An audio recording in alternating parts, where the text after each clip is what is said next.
Incoming out going உடனே cut பண்ணிட்டீங்க. ஆனால் என்ன பண்ணுறது, இப்போ இல்லையே, கையில் காசு இல்லாதவங்களுக்கு ரொம்ப கஷ்டமாக இருக்கும்.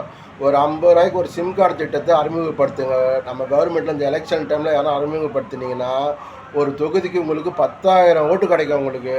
அதனால் இப்போ நீங்கள் அறிவிச்சிங்கன்னா வந்து ஒரு மாதத்துக்கு 50 ரூபாய்க்கு வந்து இன்கமிங் அவுட் கோயிங் ஒரு 15 நாள் எக்ஸ்ட்ரா கொடுங்க.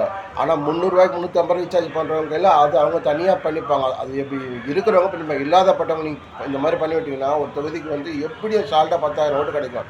நீங்கள் அதை செய்கிறேன் இதை செய்கிறேன்னு எதுவும் பண்ணலை. கையில் வந்து நாங்கள் பணம் தரேன், பணமே தேவையில்லை, இதை மட்டும் அறிவிங்க. இந்த எலெக்ஷனில் இது ஒரு தேர்தலினுடைய அது அறிக்கையாக நினச்சி யாராவது ஒரு அரசியல் தலைவர் எடுத்து செய்யுங்க. இதில் கொஞ்சம் பிரச்சனை வந்தாலும் இதெல்லாம் நீங்களே பார்த்துட்டீங்க, எல்லாமே சமாளிங்க. எதே இதை சமாளிக்க மாட்டிங்களா?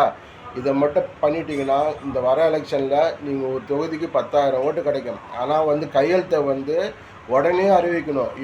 அப்புறம் வந்து 2030 அறிவிக்கக்கூடாது. அதனால் உடனே அறிவித்து பண்ணிங்கன்னா உங்களுக்கு ஒரு தொகுதி 10,000 ஓட்டு கிடைக்கும். தயவுசெய்து யாராவது ஒரு அரசியல் தலைவர்கள் இதை எடுத்து பண்ணுங்கள், வழி நடத்துங்க. அப்புறம் என்ன வந்து இது அவுட் கோயிங் ஆகிட போகிறீங்க, நாட் ரீச்சபிள் ஆக்கி விட்டுருவீங்க.